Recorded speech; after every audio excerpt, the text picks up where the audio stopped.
안녕하세요. 사연 읽어주는 남녀, 옛 이야기입니다. 오늘도 와주셔서 감사드립니다. 구독과 좋아요는 저희 채널 운영에 큰 힘이 됩니다. 꼭 부탁드릴게요. 그럼 오늘의 사연 바로 시작하겠습니다. 안녕하세요. 저는 30살 싱글녀입니다. 저는 어릴 적 저보다 10살 많은 언니와 부모님과 함께 지방 소도시에서 살았어요. 저희 부모님이 저를 늦둥이로 낳으셔서 나이 차가 많이 나는 언니가 저를 엄마처럼 돌봐줬어요. 어릴 때 분유 먹이기, 기저귀 갈기, 놀아주기는 언니의 담당이었다고 합니다. 저는 어려서부터 언니의 손길을 받고 자라서 그런지 언니에게 애착이 강했어요. 언니를 잘 따르는 동생이었죠. 그러다 제 나이 9살에 저희 부모님이 갑작스러운 교통사고로 세상을 떠나셨고, 언니는 고등학교를 졸업하자마자 20살에 저를 데리고 서울로 상경했어요. 언니는 일을 해도 서울에 가서 해야 돈도 더 많이 벌 수 있다며 저보고도 서울에 가서 공부하라고 했죠. 그렇게 부모님의 재산을 정리해서 서울에 자리를 잡았고, 작은 새방에서 서울살이를 시작하게 되었습니다. 그때 제 나이가 10살이었네요. 언니는 서울로 이사 후 어느 작은 회사의 경리로 일을 하기 시작했어요. 저는 언니가 벌어오는 돈으로 먹고, 입고, 자고, 학교도 다녔습니다. 언니가 26살이 되었을 때 지금의 형부를 만나 1년 연애 끝에 결혼을 했습니다. 형부는 제 눈에 완벽한 남자였어요. 성실하고, 자상하고, 언니에게 잘해주고, 저에게도 참 잘해줬습니다. 저는 언니의 남자친구가 우리 형부가 된다는 사실만으로도 너무 좋았어요. 언니가 결혼한 후에도 저는 언니와 형부네 집에서 함께 살았죠. 언니와 함께 살던 집을 정리하고 형부와 돈을 모아 조금 더 큰 집으로 이사를 하게 되었어요.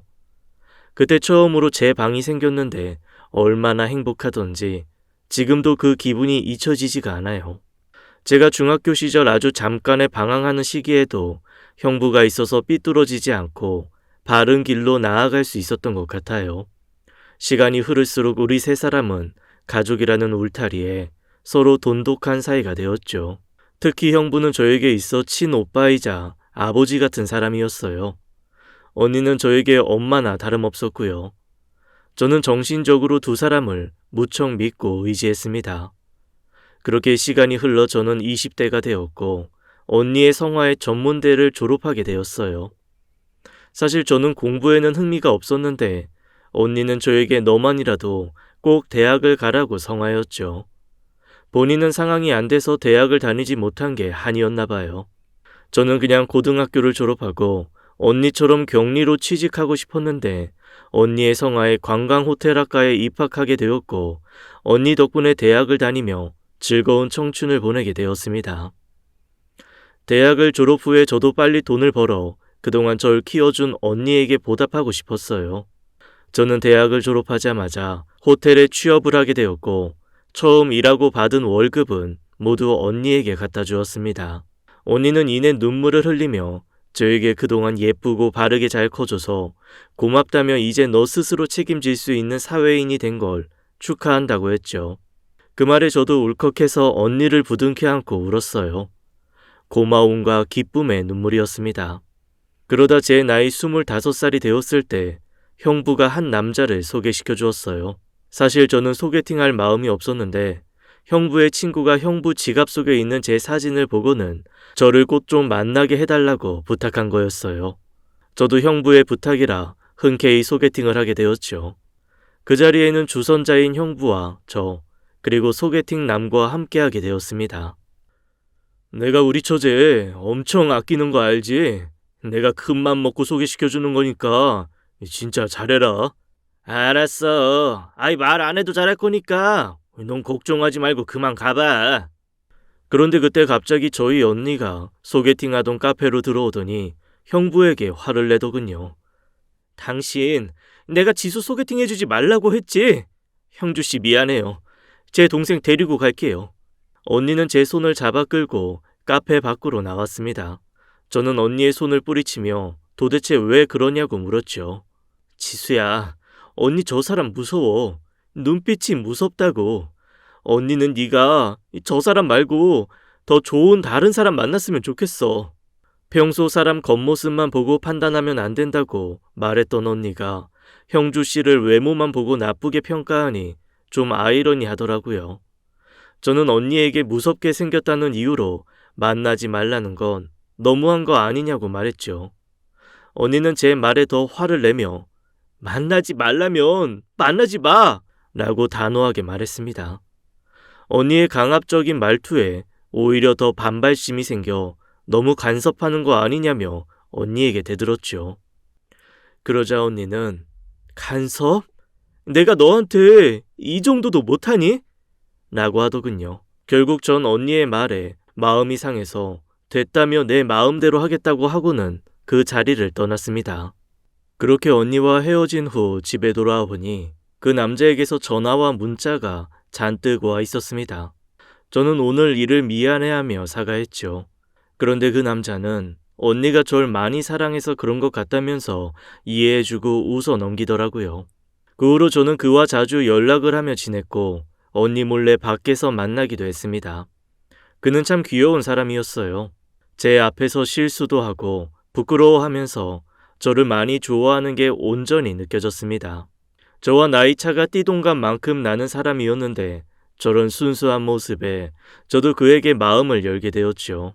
그렇게 몰래 연애를 한 지 1년이 넘어갈 즈음 언니에게 그 사람을 데리고 와서 결혼을 하고 싶다고 이야기했고 언니는 절대 안 된다며 언니는 허락 못 한다고 했죠. 그때 형부가 제 편에 서서 여보, 형주게 괜찮은 놈이야. 일도 성실하게 하고 성격도 좋고 그리고 무엇보다 형주가 지수 정말 많이 사랑해. 언니는 형부까지 거들자 마지못해 저희 두 사람의 결혼을 허락해 주었네요. 그렇게 저도 형주 씨와 결혼한다는 생각에 들뜨고 행복했습니다. 언니가 형부를 만난 것처럼 저도 형부처럼 좋은 사람 만나서 안정적이고 행복한 가정을 꾸리고 싶었죠. 하지만 언니는 결혼식 날도 표정이 어두웠어요. 언니가 그토록 말리는 결혼을 하는 제가 못마땅한 거였죠. 하지만 전 언니의 마음을 애써 모른 척 했습니다. 저는 남편이 총각때 살던 집에 들어가서 함께 살게 되었어요. 결혼의 환상이 컸던 저는 아침이면 그에게 맛있는 아침 식사를 차려주고 매 끼니 그가 좋아하는 음식들도 상을 차려주었습니다. 그도 그런 저에게 고마워했죠. 그는 평소 일을 마치고 오면 씻고 밥 먹고 저와 TV 좀 보다가 게임을 하는 게 일상이었습니다. 정말 평범하고 평온했죠. 딱 제가 꿈꾸던 이상적인 가정의 모습이었어요. 그러던 어느 날 남편이 안방에서 미친 사람처럼 소리를 질렀습니다. 여보 무슨 일이야? 왜 그래? 됐어. 됐다고. 되긴 뭐가 됐다는 거야? 복권 당첨됐다고. 1등 됐다고. 여보, 이제 내가 여보 호강시켜줄게. 그날 남편은 절 꼭 안아줬고 그날부터 행복의 나날이 시작될 줄만 알았어요. 돈이 없던 사람이 갑자기 돈이 많아지면 그 사람의 본성이 나온다고 했던가요? 남편은 로또 당첨금을 수령하자마자 일을 그만둬 버렸어요. 평소 안 잊고 깨 굴던 상사 책상에 커피를 잔뜩 부으며 사표를 얼굴에 내던졌다네요. 신나게 얘기하는 남편을 보는데 저는 속으로 그건 좀 아닌 것 같다는 생각이 들었죠. 이 사람이 원래 이런 사람이었나 싶었습니다. 그 후로 남편은 집에서 게임만 하기 시작했어요. 술, 담배, 게임. 이 세 가지가 이 남자 인생의 전부였죠. 게임에 많은 돈을 쏟아부었고 게임 속에서 자기 마음대로 한다면 고가의 아이템을 사기 시작했습니다. 저는 태어나서 게임 아이템이 이렇게 비싼 건지 몰랐어요. 무려 3천만 원짜리 아이템을 산 남편을 보자 저도 인내심의 한계가 다다랐고 결국 남편에게 잔소리를 하게 되었죠. 여보, 당신 해도 너무한 거 아니야? 이제 게임 좀 그만하고 정신 좀 차려. 당신 일 안 할 거야? 이제 취업할 회사도 알아봐야지. 언제까지 집에서 이렇게 빈둥거리면서 돈만 축내고 살 건데. 뭐? 빈둥? 돈만 축내? 이게 어디서 남편한테 정신을 차리라 말아야. 니까짓 게 뭐라도 되는 줄 알아? 야, 어디 감히 하늘 같은 남편이 게임 중이신데 초를 쳐? 저는 그날 처음으로 남편의 돌변한 눈빛을 보았고 남편에게 온몸을 맞아 정신을 놓아버렸습니다. 정신을 차린 후에도 남편에게 맞은 충격이 너무 커서 경찰에 신고할 생각도 못했어요. 저는 방에 쓰러진 채로 피를 흘리며 눈물만 흘렸습니다. 언니가 그렇게 말렸는데 내가 왜 언니 말을 안 들었을까 처음으로 후회가 되는 날이었어요. 다음 날 남편은 백화점에서 쇼핑을 했는지 손에 쇼핑백을 잔뜩 들고 나타났죠. 저에게 미안하다며 세상 다정한 남자처럼 안아주고는 자기가 잘못했다고 무릎을 꿇고 빌더군요. 그러면서 소파 위에 당신 선물 사놨다고 한번 보라며 제 앞에 명품 가방이며 옷들을 꺼내어 보여주었습니다.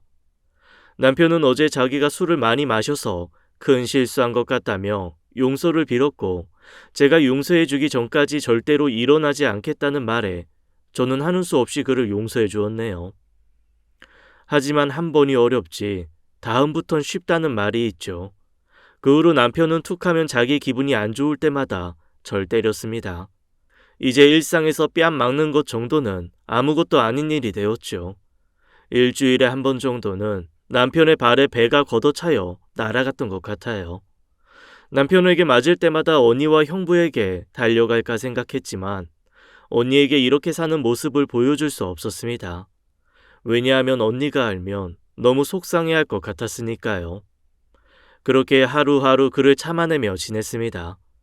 부부 관계도 그가 원할 때마다 해야 했고 저는 이 집에서 아내가 아닌 가정부와 성욕풀이 대상일 뿐이었습니다.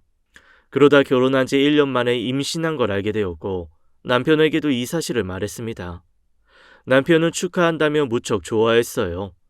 저는 이대로 남편이 정신을 차리고 아빠로서, 남편으로서 다시 좋은 사람으로 돌아오진 않을까 내심 기대를 했습니다. 하지만 이미 변해버린 남편은 늘 술과 담배에 쩔어 게임만 해댔고 임신한 제게 매질도 멈추지 않았어요. 임신 3개월이 되었을 무렵 남편이 무슨 바람이 불었는지 친정 언니네 놀러 가자며 백화점에 들려 옷이랑 명품 가방을 사들고는 언니네 집으로 가게 되었네요. 남편은 평소 친정 언니에게 악감정을 갖고 있었어요. 친정 언니가 결혼 전부터 저와 남편의 만남 자체를 반대했고 결혼할 때도 호의적이지 않았으니까요. 그럼 그가 갑자기 언니네 가자고 하니 싫을 이유가 없었습니다. 왜냐하면 그의 허락이 없으면 전 그동안 집 밖에 마음 편히 나온 적이 없었거든요. 언니를 만난 지도 정말 오래돼서 언니와 형부가 너무너무 보고 싶었죠. 저와 남편은 기분 좋게 쇼핑백을 한가득 손에 들고 언니네 방문했어요. 하지만 언니는 선물을 사들고 와 거들먹거리는 남편의 모습을 보고는 못마땅해 했습니다. 제부, 로또 됐다고 돈 너무 막 쓰는 거 아니에요? 이제 저축도 하고 일도 시작해야죠. 아우 진짜 저축. 처형, 볼 때마다 그 말 좀 그만할 수 없어요? 이래서 가난한 것들은 티가 난다니까. 뭐라고요? 야 김영주, 너 말이 너무 심한 거 아니야? 당장 사과하지 못해? 야 임마, 너도 그래. 처형이 쥐꼬리만한 월급 받아오는데 도대체 언제까지 처형한테 빨대 꽂고 살래? 넌 쪽팔리지도 않냐? 뭐 이 자식아? 당장 나가. 당장! 내 집에서 당장 꺼지라고! 언니 대체 왜 그래? 이가 언니 생각해서 이렇게 사왔는데 언니 너무하는 거 아니야? 뭐 너무해? 너도 정신 차려 이거 사. 너도 당장 나가.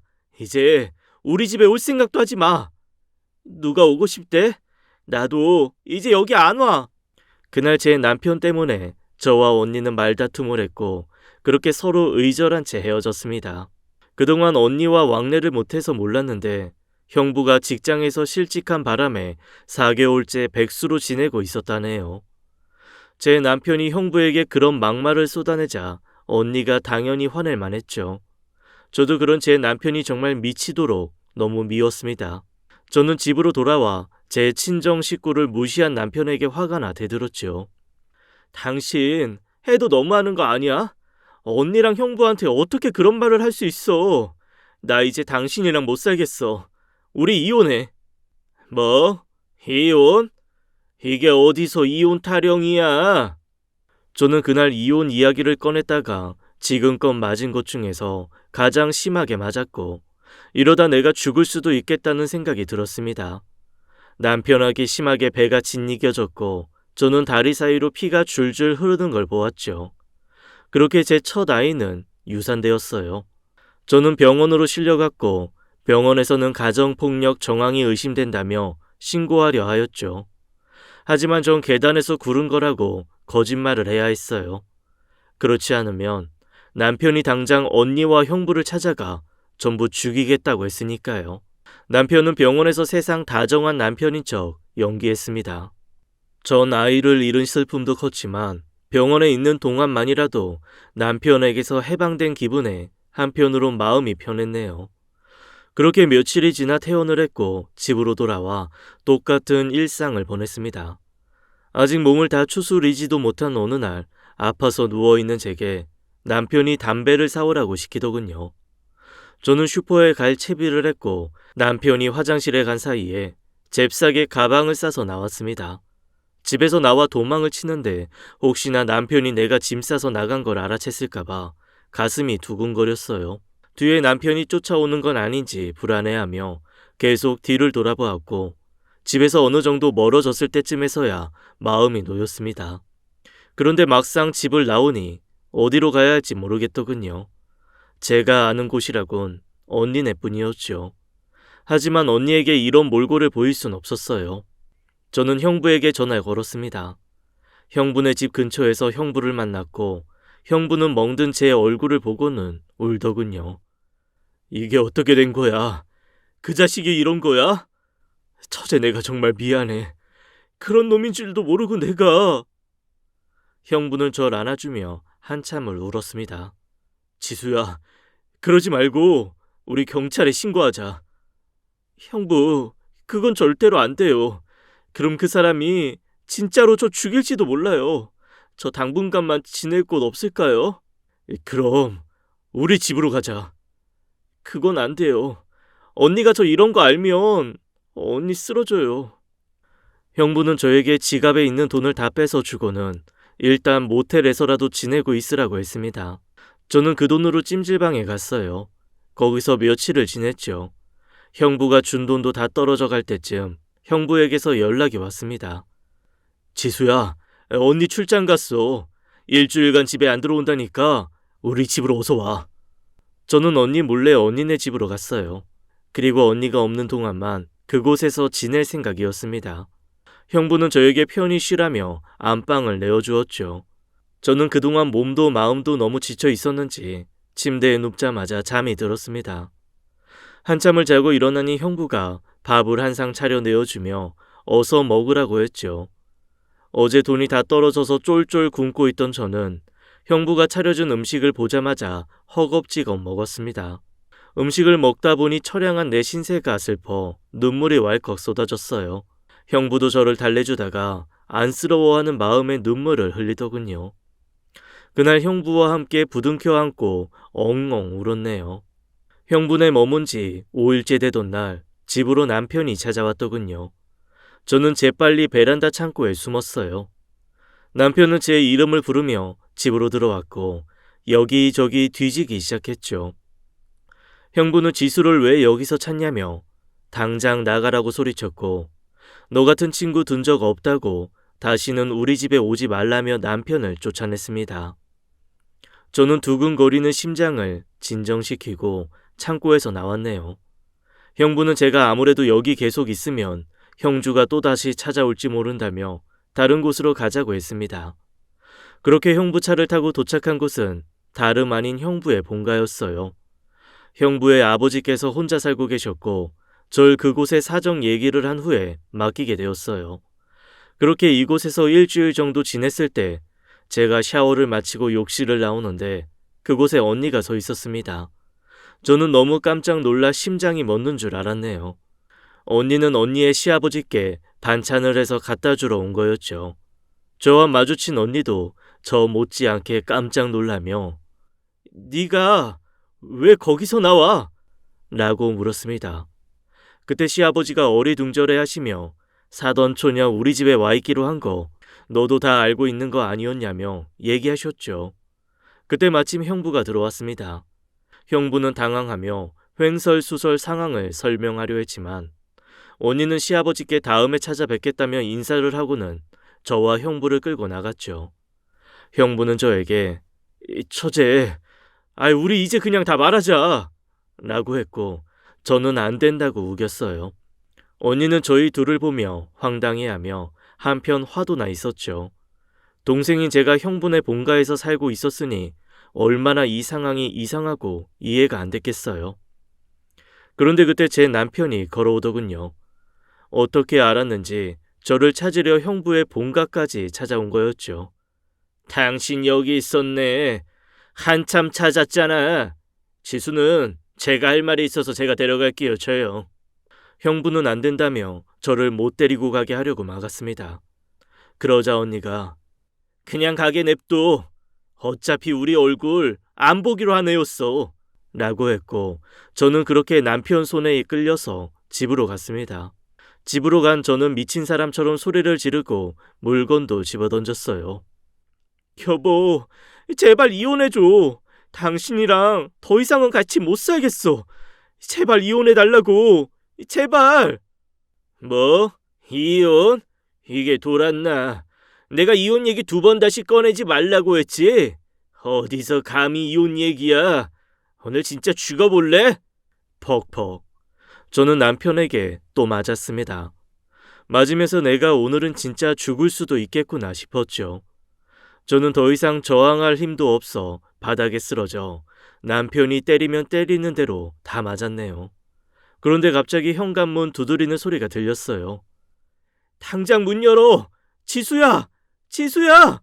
쾅쾅쾅쾅 현관문 두드리는 소리가 나자 남편이 문을 열었고 언니가 저에게로 달려와 쓰러져 있는 저를 감싸 안았죠. 지수야, 지수야 괜찮아? 어떡해. 이 몰골이 이게 뭐야? 저놈한테 맞고 사는 거 그동안 왜 숨겼어? 언니한테 얘기를 했어야지. 이렇게 될 때까지 왜 참은 거야? 언니는 저를 부둥켜 안고 오열했습니다. 언니는 저를 내려놓고는 남편 놈에게 소리치며 달려들었어요. 어떻게 애를 이 지경으로 만들 수가 있어? 네가 사람이야? 이 나쁜 놈아! 남편 놈은 언니를 밀쳐버렸고 언니는 바닥에 내팽겨 쳐지며 쓰러졌습니다. 형부는 언니까지 다치게 하자 남편 놈에게 달려들어 몸싸움을 벌였습니다. 취미로 권투를 배웠던 형부는 남편 놈의 턱을 날렸고 남편은 순간 정신을 잃고 쓰러졌어요. 그때 형부가 언니와 저를 챙겨서 차에 태웠고 저희는 경찰서로 향했죠. 그런데 잠깐 기절했던 남편도 깨어나 저희를 뒤쫓아오기 시작했습니다. 저희는 미친 듯이 도망을 갔고 그놈도 미친놈처럼 따라오더군요. 그러다 교차로에서 순간 형부는 속력을 내서 신호를 건넜고 그놈은 빨간불로 바뀐 교차로에 그대로 직진을 했습니다. 결국 우측에서 오던 트럭이 그놈의 차를 들이박았고 남편은 창문 밖으로 튕겨져 나왔죠. 사고가 크게 났고 형부는 갓길에 차를 세우고 내렸습니다. 저도 덜덜 떨며 내렸고 그놈이 쓰러져 있는 곳으로 갔죠. 트럭 기사는 재수 온 붙었다며 욕을 해대고는 119가 아닌 보험회사에 먼저 전화를 걸더군요. 어느 정도 의식이 남아있던 그놈은 제 다리를 붙잡고는 아주 작은 목소리로 말했습니다. 제발 구급차 좀 불러줘. 부탁이야 여보. 살고 싶으면 잘못했다고 빌어. 라고 조용히 속삭였습니다. 잘못했어. 잘못됐으니까 빨리. 저는 그동안의 서름이 복받쳐 눈물을 흘리며 아주 천천히 구급차를 불렀습니다. 경찰과 구급차가 와서 형부는 경찰에게 사고 경위를 진술했고 저는 그놈과 함께 구급차를 타고 병원으로 갔습니다. 그놈은 목 척추뼈, 아래턱, 코뼈, 갈비뼈가 골절되고 허리 척추도 손상되어 결국 사지가 마비되었죠. 그놈은 자가 호흡만 가능한 상태가 되었습니다. 나를 그렇게 괴롭히던 놈이 이제는 스스로 먹지도 싸지도 못하는 상태가 된 거죠. 저는 병원에서 열심히 내조를 하며 남편 곁을 지켰습니다. 그리고 매일 밤 남편에게 속삭였어요. 여보, 빨리 죽어. 남편이 제게 했던 것처럼 남들이 볼 땐 전 천사 같은 아내였죠. 이게 제가 하는 처음이자 마지막 복수였어요. 그렇게 남편은 2주일을 못 버티고 결국 내사 판정을 받아 저 세상으로 갔습니다. 남편의 장례식을 치르는데 남편을 찾아오는 친구가 한 명도 없었어요. 형부 말에 의하면 남편이 로또가 당첨된 후 주변 친구들을 무시했고 친구들 사이에 남편의 험담이 돌았다고 했습니다. 부모 형제도 없던 남편이었기에 장례식장은 정말 쓸쓸하게 지나갔네요. 장례식이 끝나고 집안을 정리하기 시작했습니다.